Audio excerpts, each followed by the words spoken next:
Hey everyone and welcome to my channel. Today is the 1st of September and that means not only a new reading vlog, but the Magical Readathon is starting today and I'm very excited for it. I am still in Rome currently, but tomorrow I'll travel along to Genova. So what am I currently reading, you might ask? My physical read is My Brilliant Friend by Elena Ferrante. I have about 130 pages left in the German edition, so I hope to finish this tomorrow on the train. And then I want to move along to one of my books that I bought in Italy, which is Pictures from Italy by Charles Dickens. I'm very excited to start this one next. So those will be my physical reads, but I will also start a ebook because when I travel, my e-reader fits perfectly into my small bag that I always use. So usually I don't carry any physical books with me. I have those for the train and for reading before bed. But when I'm out, when I'm in a restaurant and stuff like that, I take my e-reader. And on that, I want to start another book. And this will actually be my first Magical Readathon book, and that is A Certain Hunger by Chelsea G. Summers. I'm going to read this for the prompt of food on the cover. I'm not quite sure which class that was, but this is the only Magical Readathon book I currently have with me. So for the first couple of days, I will only be working on that and reading some other books. For my audiobook, I'm currently listening to Blood, Water, Paint.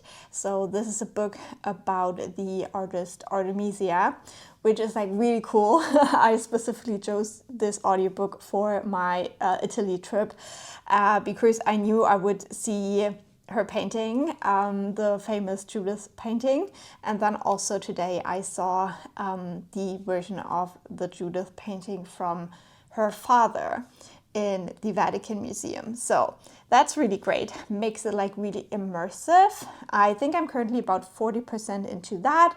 So I'm listening to this very slowly. It's a very short audiobook, but because I'm on a trip, I just have a lot on my mind. So I don't listen to an audiobook a ton, but I hope to finish this, before I get back home or when I get back home.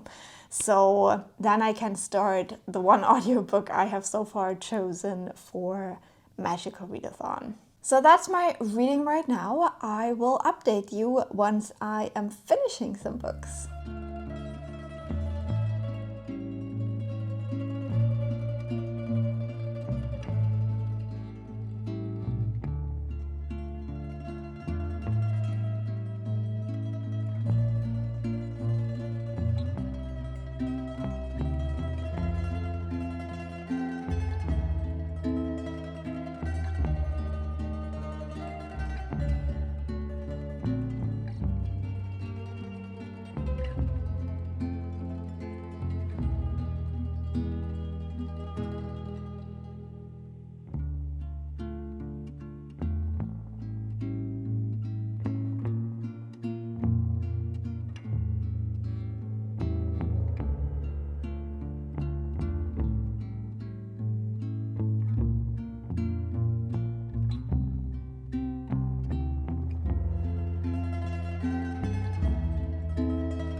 Hello and greetings from Genova.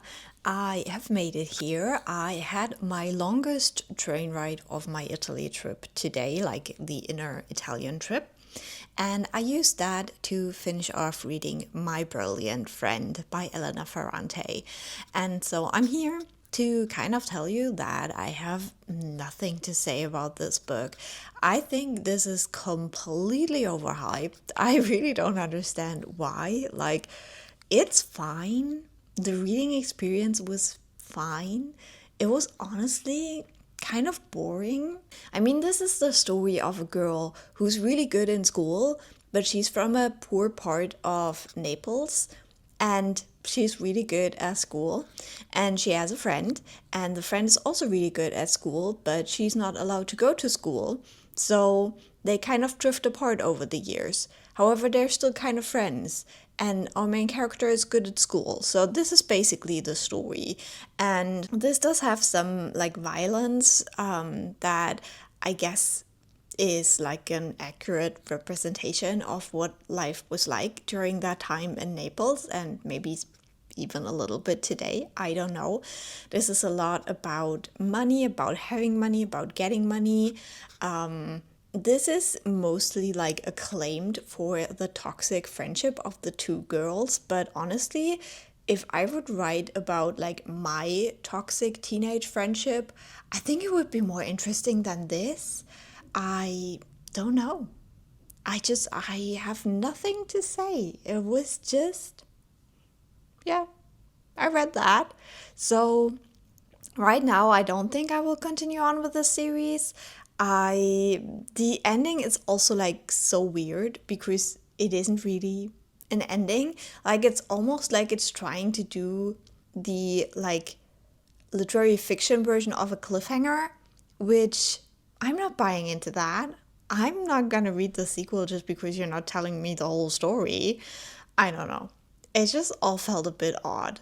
And it's not that I hated it. I think I'm giving it 3.5 stars. The writing, as I said, was completely fine, but I'm just not really interested. So now the question is, will I be responsible and focus on my first Magical Readathon read, which is A Certain Hunger, or will I also start a new physical read, which would not count for the Magical Readathon, and that would be Pictures from Italy. And I would really like to start that book while I'm in Italy. On the other hand, I also really want to read my Magical Readathon TBR. So we'll see. I can't tell you right now what's gonna happen, but I'll definitely let you know when something happens.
So today is the 6th of September. Today is the end of my Italy adventure. Around noon, a little bit after noon, I will go home. I really enjoyed it. It was a lot. And now I'm going full Bilbo. Like, I can't wait to be back in my own bed. I can't wait to see my sweet cat again. I know that tomorrow I will spend all day just lying on the couch cuddling my monster. So it was great, but I'm also glad to go home. So currently I'm in Trento, and I have a little bit of a reading update. I'm currently halfway through A Certain Hunger, my first book for the Magical Readathon. I have to kind of like rush this a little bit, because even though this one has not been checked out from my digital library for months, like I swear I kept checking on it, it was always available, and now someone put it on hold, so I can't renew it, and that means I have to finish it today. And I'm a little bit annoyed at that, but it's fine. Like, I have a 7.5 hour train journey, so I should absolutely be able to finish it today. So I'm really liking it. This is a cannibalism story. We follow a woman who is a self-proclaimed psychopath, and she is also a food critic. And when the story starts, she's in prison, and she writes about the men she has killed and partly eaten, and how she did it and why she did it, and just her life's story. So the kind of format of this is like a memoir kind of thing, and I am liking it. I think it really depends on whether you like the kind of style of narration, but I like this kind of like a little bit like snarky, arrogant tone that the narration has. So I'm enjoying this one, even though it is a little bit gross. But some of the food description, when there is no human parts involved, are also very good. And it's fun because part of the story is also set in Italy, which is where I'm currently at. So I didn't know that going into the book, but it fits really well. And then I also have just 17 minutes left of my audiobook, Blood, Water, Paint. So I also hope to finish that today.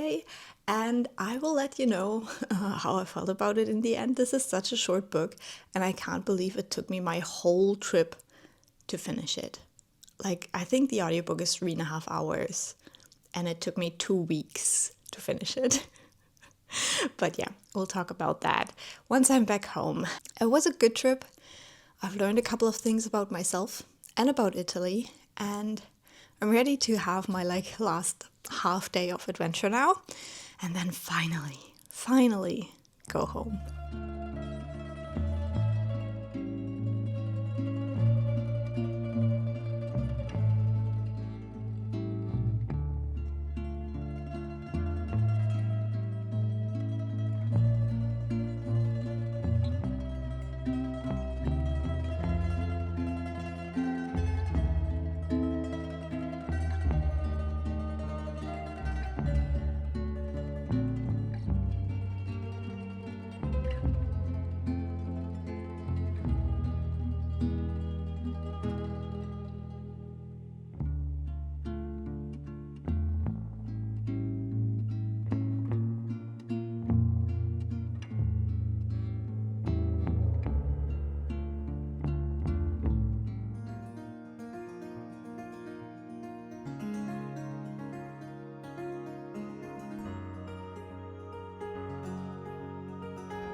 So today is the 10th of September and I wanted to give you a quick reading update. I have been home for a couple of days and those have not been kind days, unfortunately.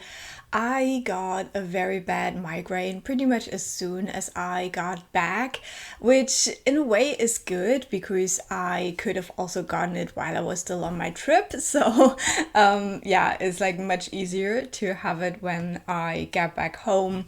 I also tried to just get my place back into shape because if you're traveling with a pet at home, you have to do a lot of cleaning when you get home. I had to do some grocery shopping because the fridge was empty, all of that stuff. I finally got my hair cut. I was a little bit over my usual time because of the trip, so I'm very glad to have this back into some kind of shape as well. So yeah, some busy days, some days of pain, unfortunately, but we did get it all done and I'm finally feeling better today. So it's about time I give you a reading update. So on my trip home, I finished 2 books. The first book I finished was my audiobook and that was Blood, Water, Paint. This is the story of the paintress Artemisia and I did enjoy this book. However, upon finishing it, I was questioning a little bit why we need this book in a way. I think that her life is very inspiring and good to know about. I think that her art is absolutely stunning. However, the way this book was done, the way it used verse and it described the time around her rape and then also the aftermath of that. The way that it pretty much had no consequences for the man who raped her, as well as the torture she had to go through on trial because it was the time of the Inquisition. So really what do young people reading this book learn? I mean, I liked that in the end of the book it kind of talked about how now there is a lot more resources for survivors. So if you have gone through something like that there is a little bit of hey, it's not quite as bad as that anymore. However, I still feel her story very much discourages you from going forward and coming forward is what I'm trying to say. So I don't know, I think I just wish we had more how do I say that we had stories that would show girls it's okay to come forward and to I know this is kind of not the reality, that this is still horrible. We can see the whole Epstein situation right now, which is absolutely horrible, but still I wish we could teach girls or survivors in general a different narrative, a different story. And this is very much a story of you won't get justice, you just have to survive, and if you're lucky you make up people in your mind that help you with it. Breaking it down in a mean way, that is kind of what this book is.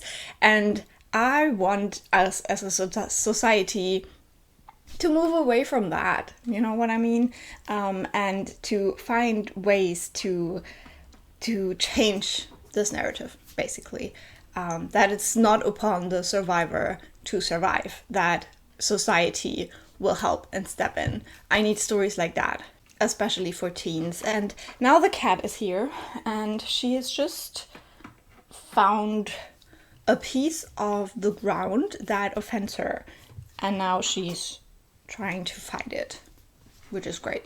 The cat sabotage has begun. I'm just waiting for her to turn off the mic, so yeah, we could be here for a while.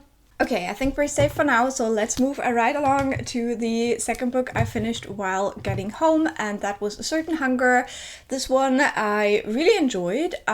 This, I would say, I read the complete second half of this book during my way home on the trains, and I don't think this is a book that is particularly great to read like that. If I had a choice in the matter, I probably would have stretched that out into multiple reading sessions. It wasn't a very marathon worthy book, I would say, but I still really enjoyed it, and I think that the way it wrapped up, it was quite satisfying. I gave both Blood, Water, Paint and A Certain Hunger 4 stars in the end, and yeah, I would recommend both of them for like very different reasons if you're interested. Like A Certain Hunger obviously deals with cannibalism, so it is, I guess, an acquired taste.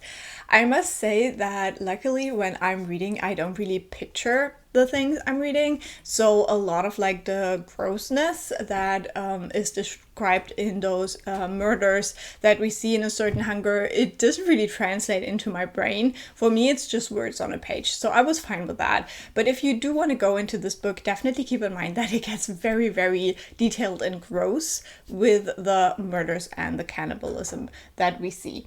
But I just really liked the narrative voice of the book, so I had a good time with it, but it could be very different for you because, as I said before, it like really depends on whether you like that kind of narration or you don't. So now I'm back home, and as I said, I was quite busy, so I haven't done a ton of reading. However, I did start 3 books, so let's quickly talk about them. The first book I started is the one that I got in Italy, and that is Pictures from Italy by Charles Dickens. I'm not that far into the book, but I'm really enjoying it so far. I think that Charles Dickens is very funny. I so far have only read A Christmas Carol, is that what it's called? However, yeah, in this one he is very funny and snarky, and if he doesn't like something, you will definitely be able to tell.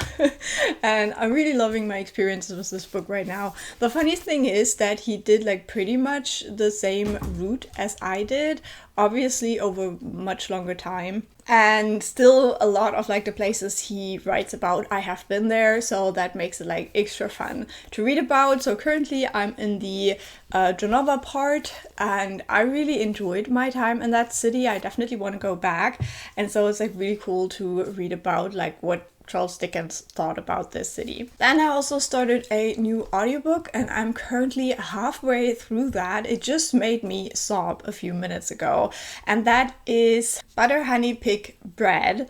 This is a book where we're looking at 3 women. We have the mother and her twin daughters, and in this one, this focuses on a Nigerian family. However, throughout the story, the daughters also moved to the UK and to France and to Canada, so we do span quite a bit of the globe in this book, and so far I'm really enjoying it. I think the twin daughter stories are a little bit more on the forefront, while we don't learn quite as much about the mother. I feel like her storyline, while it is also very interesting, is pushed a little bit to the side, at least for the first half of the book. Now, for the mother, she was born to a woman who had a lot of like miscarriages and like children that didn't live to an advanced age, that died like very young as like toddlers or small children. And so there is this like mythical creature that is kind of believed to be responsible for stuff like that.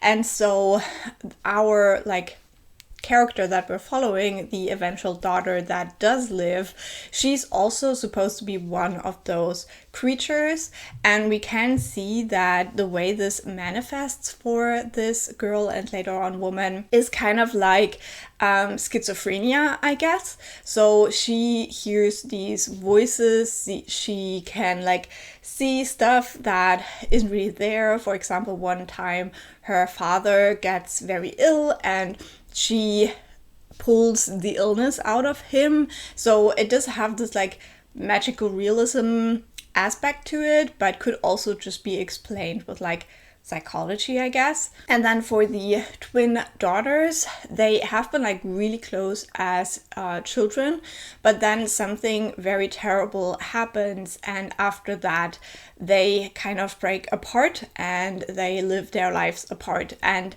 now that we are starting to see the story, it's the first time they're all 3 back together in Nigeria in many years. So that's kind of like what sets the story off, but then we hear a lot about their past as well. Now, the one twin daughter is gay, and she lives like kind of a life where she doesn't let a lot of people like come very close to her, and she's always trying to reestablish her relationship with her sister. However, the sister is the one that the very terrible thing happened to, and she just cannot forgive her sister that it was her that happened to, kind of. So she lives more of a conventional life in the sense that she is married now and has a husband and lives in Canada with her husband. And so they're back in Nigeria for the first time. Now, there's a lot of like very sad stuff that comes up in this book. As I said, I'm currently halfway through and I just really had a sob moment with it. There is one side character in the gay sisters storyline called Timmy, and if you like Eric's story in the sex education TV show, then I think you might also really enjoy this character. The cat is just killing me right now. That's what she does best, I guess. Really, really sad stuff. Definitely look up trigger warnings before you start reading this book. And then the last book I started yesterday because my library hold came in for it and I have to read it before it runs out, or I will have to go back into the waitlist. And that is Piranesi by Susanna Clarke. Last year, one of my like big projects was reading, what is it called? Jonathan Strange and Mr. Norrell. So I'm very happy to read her other book, Piranesi, now. I'm about a third of the way through. I do have some ideas of what might be going on, but yeah, I'm definitely intrigued to read more of this book. If you've never heard about it, this one follows a character called Piranesi, who is in this house that has infinite numbers of rooms, and we don't really know why he's in there, and there is only one other person, the other, who is also in the house. So I'm definitely intrigued to see where that one goes. My plan is to finish reading that today and then go back to Dickens and Italy. I think that's all the reading updates. I think this clip is long enough, even though it was interrupted by the cat a couple of times. So yeah, happy reading to me. I hope from now on September will be a very nice month.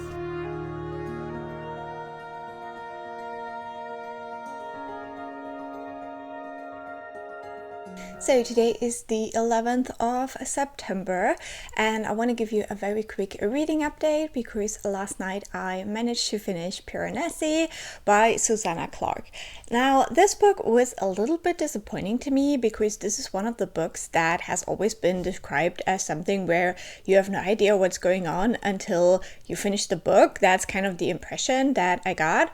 Unfortunately, I figured out what was going on very quickly. Like by the end of the second part, I was pretty sure what was going on. And even though we do get like more details as the story goes along, it was like that. It was just what I had expected is going on. And so, yeah, I kind of feel betrayed because I was fully expecting there to be some kind of a twist, like something that puts everything into a new light by the end or anything like that.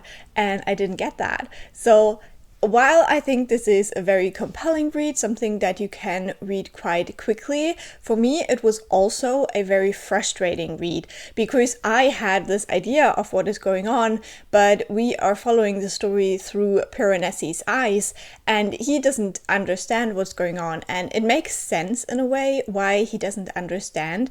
This is a book that very much centers the question of like, what is reality? What do we accept as reality?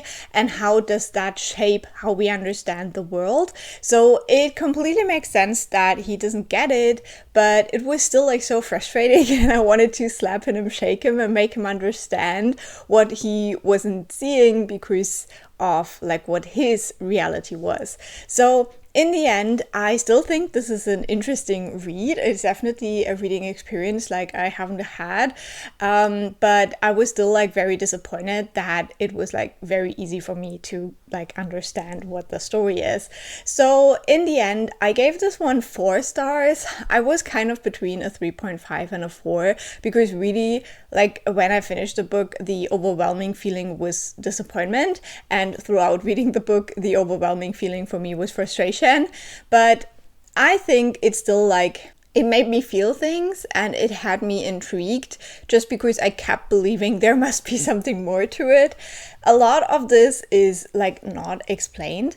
And also, if you have read Jonathan Strange and Mr. Norrell, this one also, like both of these books, deal with the question of kind of like, where has the magic gone? So this idea that at one point in history there was magic, it's not here anymore. And then we have this like branch of academia that is trying to bring the magic back. So I think it's interesting that this is like kind of what both of these books explore, and I had a good time with it. I would say still, like, if you're intrigued and you haven't read this book yet, you could give it a try. But for me personally, Jonathan Strange and Mr. Norrell, even though it is so much longer and so much more work, was way more like my kind of story, and I did not feel disappointment with that book at all, so would still recommend this one even more. But we're done with that, and now I'm going back to Dickens and his journey through Italy.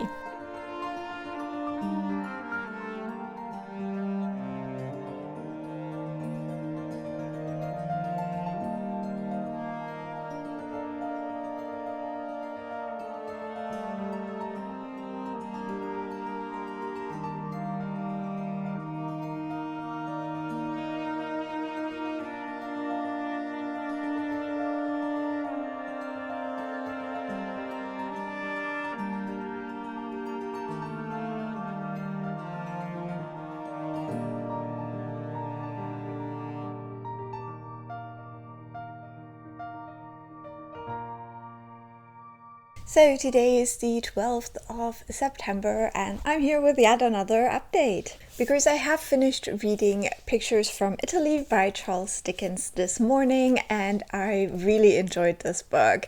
I must say that for me personally, the chapters, like how much I enjoyed them, varied a little bit.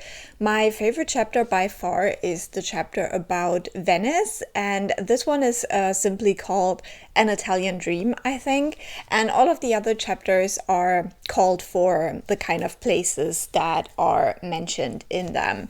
So pretty much Dickens traveled around a lot of the same areas that I did on my trip this time, but he also went to Naples, where I have been before. I've been to Pompeii and also Herculaneum, which I think is the even better place to visit.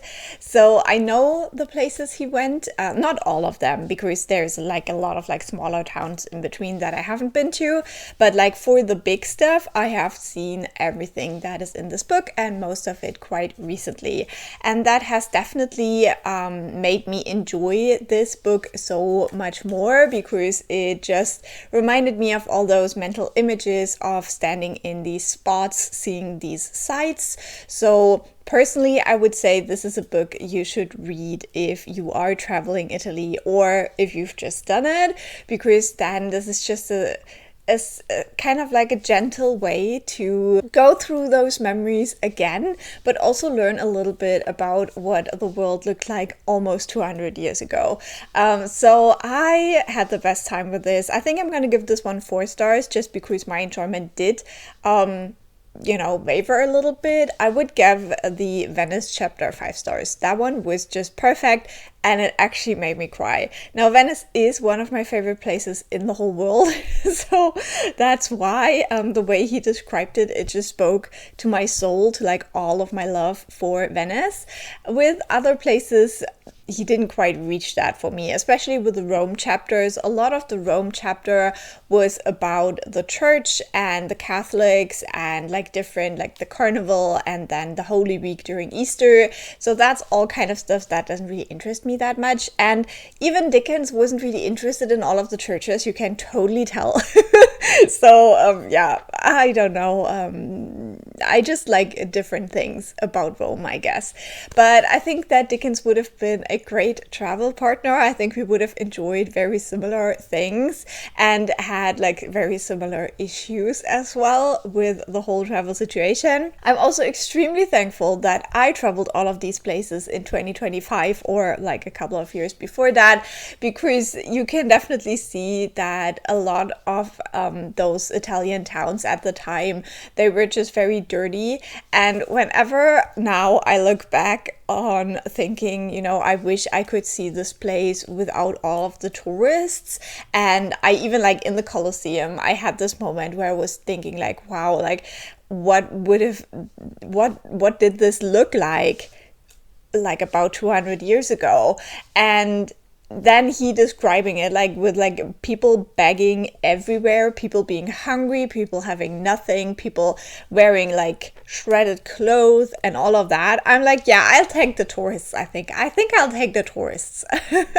So you have to consider that while Dickens was traveling these cities, the nation of Italy didn't even exist yet. It only came to be almost 30 years later. So that's something to consider when you read this book. So while I could go on and on and on, I think I'm just gonna leave it here because, yeah, you've probably had enough of me talking about Italy. I will share my vlogs and then we have to let this topic rest or you will probably unsubscribe from my channel. But I just love Italy very much and I loved reading this book. It was the perfect like timing to read it after this trip, kind of like coming back home and my thoughts as well and like going through the memories. So it was perfect.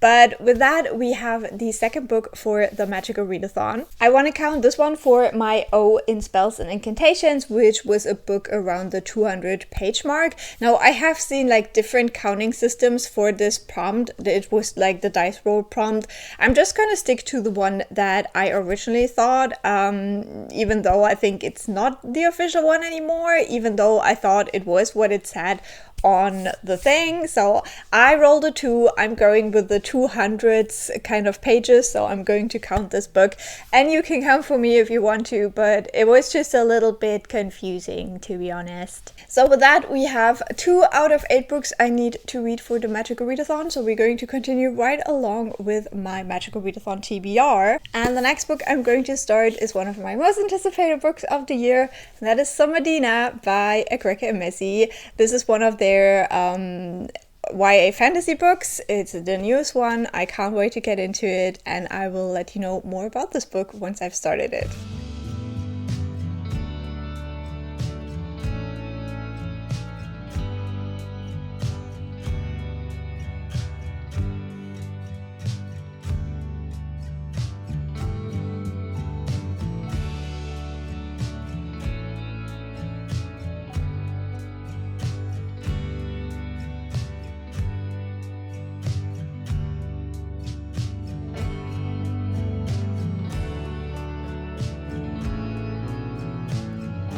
So today is Sunday. I'm having kind of a high pain day today, so I really just don't want to be on camera. I'm sorry.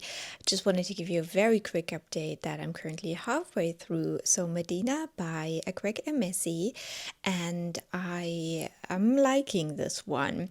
It did take me a tiny little bit to get into this book, and it's also kind of interesting because I'm reading this at the same time that I'm reading Butter, Honey, Pig Bread, which is also by a Nigerian author, and it's built on like very similar themes, but like obviously very different story. One is more literary fiction and the other one is a fantasy. So it's interesting to kind of have these similarities. However, it's also sometimes a little bit challenging if you read books that are so similar to not get them mixed up. So in both of these books, we're following twins. In both of these books, we have a mother character that had a lot of miscarriages and because of that isn't really able to love the child that eventually stays.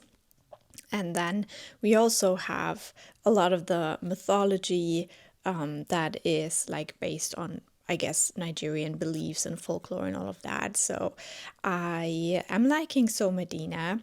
It is a little bit longer than Akwaeke Emezi's previous YA books, and yeah, I don't know how I feel about that yet. I did feel like some parts dragged maybe a little bit, but yeah, we're following this pair of twins, and our main character is Somadina, and she has a twin brother, and they live in this world where kind of like everything has been destroyed in a way. There was a terrible war, and they used a magic to end the war and kind of separate themselves from the rest of the world. However, that ended in like kind of a magical outburst that killed a lot of people.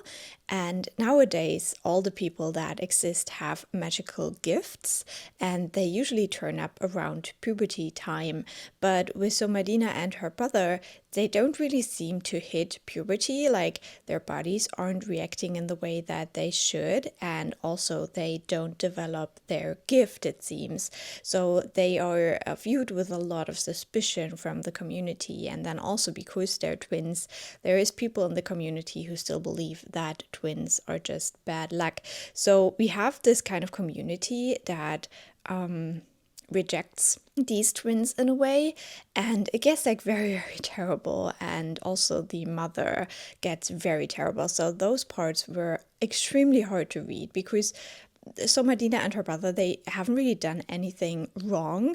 The person that you could say has done something wrong is actually the mother, and her guilt about that is like turning things upside down so much. It's like horrible to read about how she rejects her own children for something that is a consequence that she has done. However, in the end, these two twins end up with a dangerous magic, but also like a very powerful magic. And then the brother gets taken by a mysterious being that Somadina saw in her dreams. And now she has to go after her brother and rescue him in a way. So yeah, this reading experience has been kind of difficult because of those like topics and themes, but I've also enjoyed it. And I'm intrigued to read the rest of this and let you know how it went.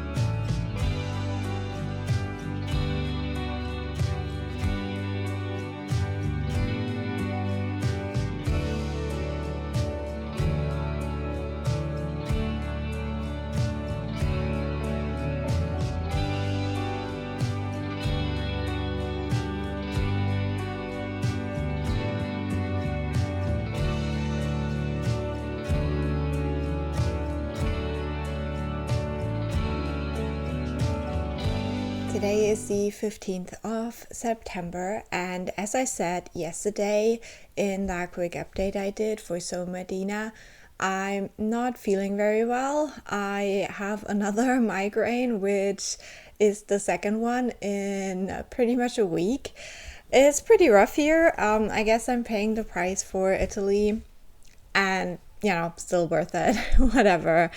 However, I did finish 2 books yesterday, so I'm here to tell you about it. So the first book I finished yesterday was my audiobook, Butter, Honey, Pig, Bread, and I really, really enjoyed this book. Now, if you think about reading this one, definitely go and check the content warnings.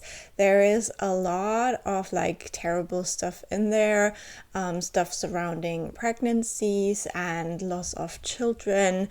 There is a lot of queerness in this book, which I really appreciated. I didn't expect it to be so much about like queerness and being queer and Black, but I absolutely love that aspect of the story. However, it also talks a little bit about not being accepted by your family and your parents, about conversion therapy, and in connection with that also an attempt to end your own life for one of the characters. So yeah, just a lot to consider. And then there's also sexual violence in this book, especially against children. So very, very deep and heavy topics. What I found very fascinating about this read is the way that it balances everything. And even though it has so much in the story and it doesn't like deep dive into some of these things, like some of these things are happening to side characters and we don't really explore it deeply, it still felt realistic in a way. It never felt like things were just added for shock value, or that there was so much in there that something wasn't explored enough. And that is a feat, I think. I think that's like very difficult to do. So I really appreciated this book for that.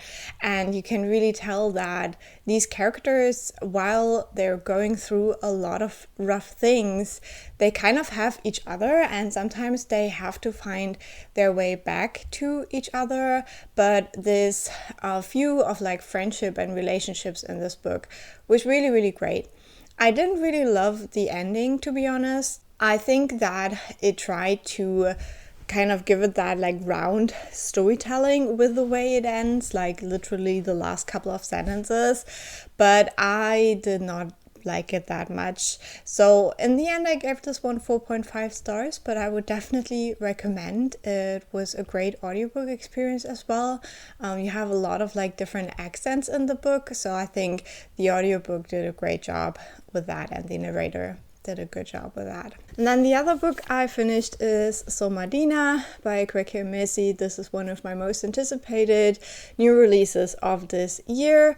Unfortunately, this was a little bit of a disappointment. I gave this one 4 stars in the end because I think it is a good book, but my reading experience wasn't like quite what I wanted it to be.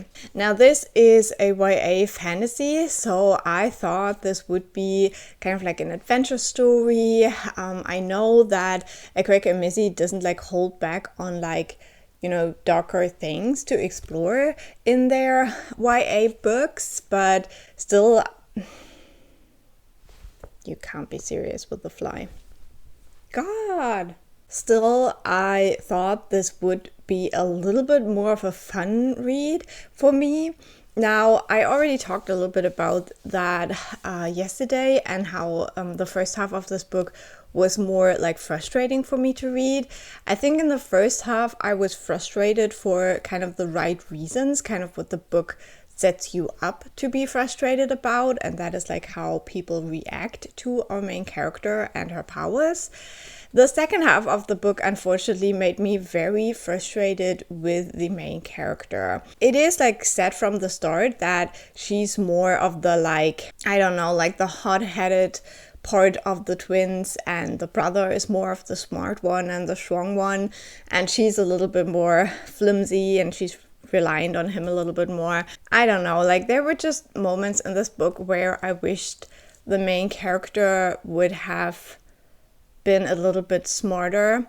And she also she's like very traumatized from what happens in the first half of the book, and I absolutely understand that, but still she lets that eat her up, and whenever people try to help, she can't be thankful for it in a way, because she's just so fed up with all of her rage and anger about how other people treated her in a way. So for example, there's the scene with an oracle, and the oracle, granted, isn't a nice person, but they're not supposed to be. They're an oracle.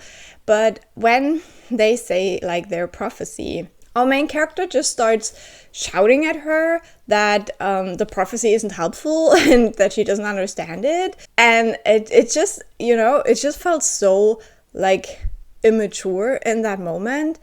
And yeah, I mean, it's an oracle. What did you expect? That they give you all the answers? I don't know, give you a guidebook how to achieve your goal? That's just not how an oracle works.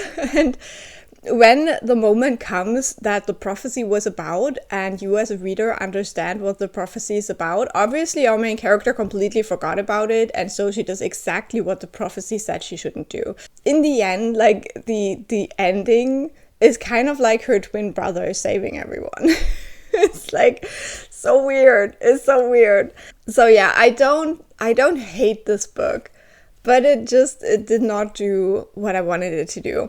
And so in the end of the book, in the acknowledgements, Akwaeke and Emezi writes that they wrote the first 2 chapters for a competition, and they didn't really think that they would like be considered for that prize. And then they got like feedback and they were like, okay, now please send us the full manuscript that did not exist. And so they wrote this complete like manuscript for the prize, like within I think 2 weeks. And this is basically like the dressed up version of that manuscript that did not win the prize and was just lying around in a drawer somewhere, I guess. So I feel that. I feel that this isn't like a really like thought out good story, and while sometimes I can read about frustrating main characters and enjoy that, in this one I just wasn't prepared for it, I think. So yeah, as I said, 4 stars. I still think it's a good book. It was absolutely not what I was looking for right now. And so that means we have also started 2 new books, or I have started one and I'm about to start the other. So my goal for today is to read Queer Love and Color. This is more of a like coffee table book. It has like pictures and then some text, and I think this is just a book that I wanted to have to make me feel a little bit better about the world. This is love stories of different queer couples that are also people of color. So I hope that their stories will be very inspiring and beautiful and lovely, because we all know the world we're living in and we can all use a little bit more of like kind of good news kind of stuff. So that's what I want to do today. And then I also started a new audiobook, and that is Razorblade Tears by S.A. Cosby. This is narrated by the same person who did Blacktop Wasteland. And this person, they have the best voice. It's like, it's unbelievable. That voice is like, oh, it's so good. It's so good. So I'm really looking forward to this audiobook just for the voice alone. Then I'm also probably going to enjoy the story a whole lot. Now, this is about a gay couple and they get murdered, and we follow their fathers. So we have a black man and a white man. Both of those have been in prison before, so they seem to be violent men. And they have never accepted their sons while they were alive. And now that they're dead, I think they're going on a revenge quest. So this is obviously like a very like difficult topic, but if I trust anyone that they can pull it off, it is S.A. Cosby. And so quickly for the Magical Readathon, I read Butter Honey Pig Bread for a debut book that is my O in Animal Studies. And then I read Somadina for a 2025 release, and that is my Q in Spells and Incantations. So with finishing these, I now have read 4 of the 8 books I need for my calling.